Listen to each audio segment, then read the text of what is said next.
Donald Trump swaggered onto the stage, puffed out his chest, and arrogantly declared he possessed a towering 150 IQ, maybe even higher, daring the entire world to doubt his unmatched genius. But Jimmy Kimmel just smiled, waited for the perfect moment, then calmly dropped one ordinary folder on his desk. And in that single devastating instant, he completely shattered Trump's carefully crafted myth, exposing the loudest genius in America as a pathetic, overinflated braggart who couldn't even back up his own bullshit numbers. This wasn't just another regular late-night episode of Jimmy Kimmel Live. This was the night Jimmy Kimmel had decided to take on one of Donald Trump's favorite weapons, his non-stop bragging about how smart he was. For years, Trump had been telling the world he had a 150 IQ, maybe even higher, acting like his brain was on another level. Most people had rolled their eyes and moved on, but not Kimmel. He saw it differently. From the moment the band hit the first note and Kimmel walked out onto the stage, the tension was already thick. He grinned, waved, and waited for the noise to settle just a little. "All right, folks, you know what we're talking about tonight," he said, pointing straight at the big screen behind him. "Let's roll the tape." The lights dimmed a bit. Trump's voice boomed through the speakers from the Pennsylvania rally. There he was on the giant screen, leaning into the mic. "I have an IQ of 150, maybe higher." The clip slowed down right on his smirk, and the crowd in the arena went absolutely wild. The studio audience started laughing and cheering along with it, clapping and pointing at the screen like they were watching a replay of a crazy sports moment. Kimmel let it play out, then hit pause on the smug expression frozen on Trump's face. 150, he said, shaking his head with a half-smile. He said it twice, just to make sure we heard it. From there, Kimmel started walking through the greatest hits. He played 4 quick clips, one after another. First, Trump years ago saying he had one of the great memories of all time. Then an old interview where he claimed he knew more about ISIS than the generals. Another one where he bragged he could outthink any economist on trade. And the last one, Trump telling reporters he understood the law better than most lawyers. Each clip was short, sharp, and ended with Trump looking dead serious about how smart he was. The audience laughed harder with every new clip. The laughs built up, turning into big belly laughs by the fourth one. People were slapping their knees and shaking their heads. Kimmel just stood there, letting the laughter roll through the room like he was surprised right along with them. Then he stepped forward, voice dropping a little. The studio got quieter. "Here's the thing," he said, looking straight into the camera. "I actually found the paperwork. Not rumor, not gossip, not some random tweet. The real file." The entire studio went dead silent for a second. You could hear a pin drop. People leaned forward in their seats, eyes wide, waiting. The tension felt thick in the air. At that exact moment, miles away in Mar-a-Lago, Donald Trump was sitting in a big leather chair in front of a huge TV. The show was playing live. When Kimmel said the word paperwork, Trump's face turned deep red. His jaw tightened. He grabbed his phone and started typing furiously with both thumbs, muttering under his breath. "This guy, this loser comedian, thinks he can come after me with some fake file? I'll bury him." Inside his head, the thoughts were racing. How dare they dig this up? Who leaked it? This is all rigged. They're trying to make me look small. But I'm not small. I'm the smartest one in the room. Always have been. He hit send on a quick, angry tweet, then kept glaring at the screen, his fingers never stopping on the phone. Back in the studio, Kimmel held up a plain manila folder in his right hand. It looked simple, almost boring under the bright lights, but the way he held it made it feel dangerous. The audience suddenly exploded with excitement. People started chanting and yelling, "Let's see it! Let's see it!" The chant got louder and louder, filling the whole room with raw energy. Kimmel just smiled, tapped the folder lightly against his palm, and looked out at the crowd. Kimmel stood center stage, holding that plain manila folder like it was no big deal. The audience was still chanting, "Let's see it." He waited just long enough for the tension to build, then slowly opened the folder. "Okay, you asked for it," he said calmly. "Here's what we've got." He nodded to the control booth. The big screen behind him lit up with a scanned document. "This is a transcript from the Wharton School, Donald Trump's alma mater," Kimmel said.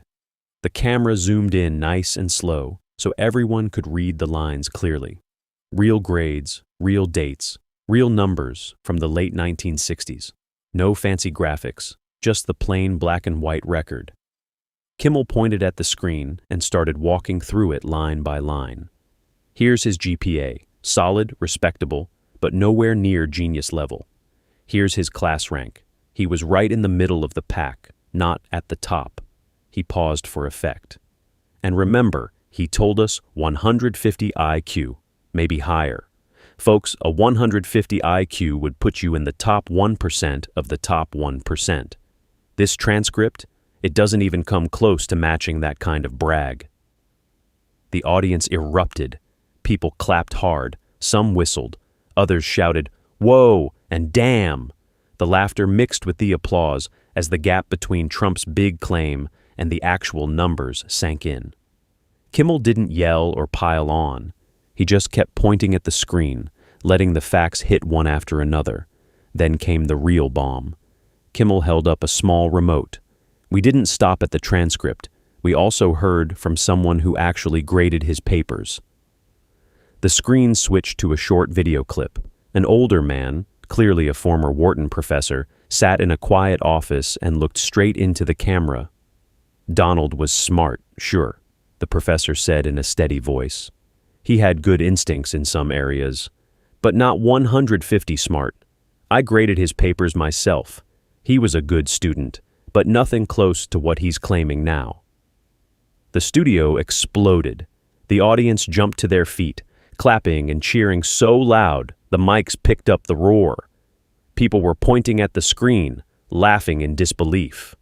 "He graded his papers," someone yelled from the crowd. The energy in the room went through the roof. Right at that moment, Trump's phone must have been blowing up in Mar-a-Lago because a fresh tweet popped up live on the studio monitors. Kimmel saw it and grinned. "Oh, look at this. He's responding right now." He read the tweet out loud for the whole audience. "Fake news. They're lying. This is a witch hunt by a failing late-night host. My IQ is tremendous. Everybody knows it." The second Kimmel finished reading, the audience lost it. They bent over laughing, some literally holding their stomachs. The contrast was perfect. Trump screaming fake news, while the actual transcript and the professor's own words were still up on the giant screen behind Kimmel. Phones in the studio started lighting up as people recorded the moment. Kimmel waited for the laughter to die down just a bit, then looked straight at the camera with a calm, almost bored expression. He said the number. We showed the paper. He closed the folder with a soft snap and set it on his desk. No extra jokes, no yelling, just that one cold line. The segment ended right there, but the damage was done. Within seconds, clips of the transcript, the professor's video, Trump's angry tweet, and Kimmel's final line started flying across the internet. The video was already going viral before the commercial break even hit. People were sharing it like crazy. He said the number. We showed the paper, turning it into the soundbite of the night. The very next morning, Donald Trump called an emergency press conference at Mar-a-Lago. Cameras flashed as he stepped up to the podium, looking fired up and red-faced. "Jimmy Kimmel is a loser comedian who knows nothing," he shouted, jabbing his finger at the reporters. "He's a total lightweight. Last night he tried to embarrass me with some phony paperwork, but I have the real test results. I'll release them tomorrow, folks. You're gonna see numbers that make 150 look small. Tremendous numbers. Nobody has a brain like mine." He kept going, boasting about how he always aced every test in his life, and how the fake news media was just jealous. The press shouted questions, but Trump talked right over them, doubling down harder than ever. By the time he walked off stage, the clip was already everywhere. That night, Jimmy Kimmel came out on his show with a big grin. The audience was even louder than the night before, still buzzing from the transcript reveal. "Did you see Trump's press conference this morning?" Kimmel asked, raising an eyebrow. "He says he has the real test results, and he'll release them tomorrow. Sounds great. But while we're waiting, let's listen to something he said a few years ago." Kimmel hit play. An old interview audio filled the studio. Trump's own voice, clear as day. "I never took an IQ test, but I know I'm a genius. I just know it. My whole life, people have told me I'm a genius." The audience burst out laughing. Kimmel paused the clip. "He never took the test, but he knows." "Okay then." Before the laughs died down, Kimmel pointed to the big screen again. "And we've got more company tonight." A new post had just gone public on social media from a second former classmate at Wharton. The guy posted a screenshot of an old grade sheet from one of their shared classes. The caption underneath read, "I sat next to him. 150? Come on, these were the actual grades." The studio exploded with cheers and laughter. People pulled out their phones to share the post instantly. The screenshot was clear, average scores, nothing extraordinary. Kimmel didn't even need to say much. The image and the caption did all the heavy lifting. Later that same evening, Trump jumped on another live interview to try and spin everything. He was talking fast, getting defensive. "That paperwork they showed? It's from a different school. It's not even the right one," he claimed, waving his hands. Kimmel was watching the interview backstage and jumped right back on air during his show. "Hold on," he said, cutting in live. "Different school? Let's check that." He immediately put up the proof on screen. The official Wharton letterhead, the exact dates matching Trump's attendance, and the registrar's stamp. "This is the right school, Donald. Same place you bragged about for years." The audience roared again. Trump's slip-up was playing out in real time, and it made the whole thing even funnier. His own words were now trapping him tighter. By midnight, the internet war had hit its peak. Trump versus Kimmel was trending at #1 worldwide. The memes were flying everywhere. The biggest one was a simple picture of Kimmel's plain folder next to Trump's face with the text, "Folder greater than 150. It was everywhere. On TikTok, Twitter, Instagram, everywhere. People made edits of Trump's angry tweets, getting crushed by a giant falling folder. GIFs of the professor saying not 150 smart looped non-stop. The phrase, "he said the number," "we showed the paper," was being quoted in thousands of posts. Trump kept firing off tweets, but every new post just fed the fire. Kimmel's team watched the numbers climb and knew the second knife had gone in deep. The counterstrike wasn't over yet, but the momentum was clearly swinging hard. A few days later, Donald Trump took the stage at another packed rally. The crowd was loud as always, but something felt a little different tonight. Trump wasted no time. He pointed straight at the cameras and went right after Jimmy Kimmel.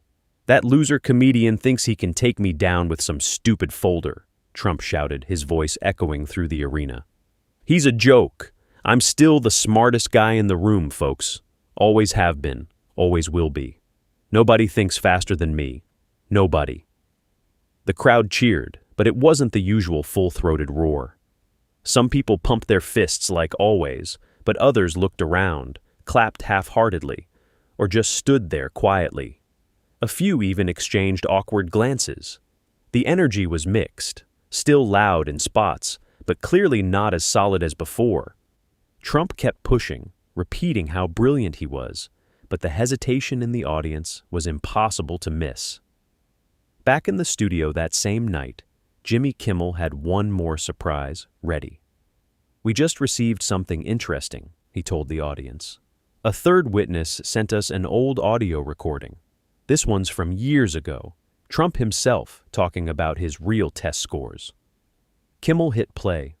Trump's younger voice came through the speakers, clear and confident. "I got a 120 on that test. Not bad, right? But honestly, I know I'm way smarter than that. The numbers don't always tell the whole story." The audience gasped, then broke into loud laughter and applause.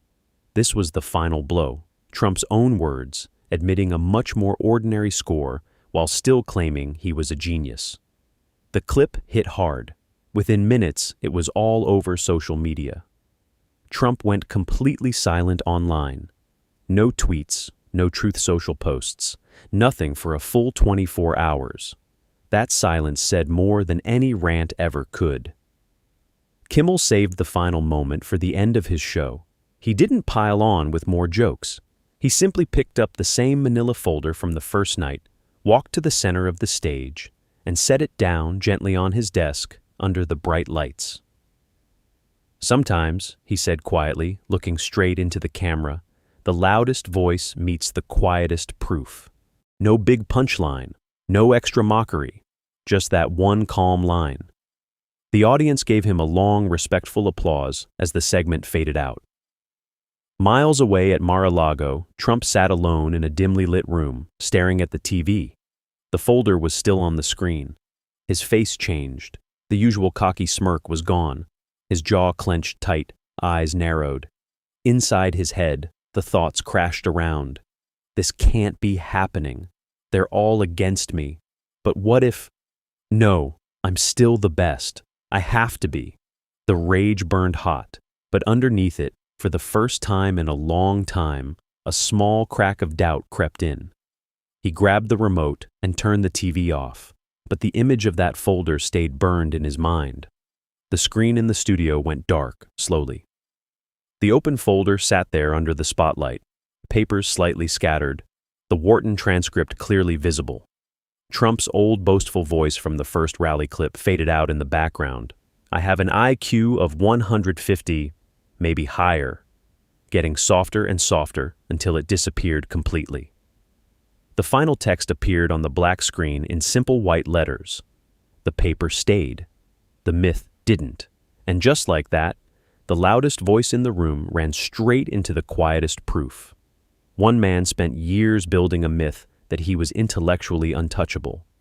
Another man simply opened a folder under bright studio lights and let the paperwork speak for itself. In the end, the folder stayed. The myth didn't. This whole saga wasn't really about one IQ number. It was about what happens when someone finally stops playing along with the performance and asks for the receipts. It was about the moment bragging meets reality, and reality doesn't blink. If you enjoyed watching this story unfold, the boasts, the reveals, the counterstrikes, the silence that followed, and the way one simple folder managed to shake an entire legend, then make sure you stick around. We break down these kinds of wild political and cultural moments every week. No spin, no fluff, just the facts and the fallout. Hit that subscribe button right now, turn on notifications, and join the community. That way you'll never miss when the next big myth gets put under the lights. Drop a like if the paperwork hit harder than the boast, and leave a comment telling me, what's the craziest Trump claim you've ever heard that still needs its own folder? Thanks for watching till the end. The show isn't over, it's just getting started. See you in the next one.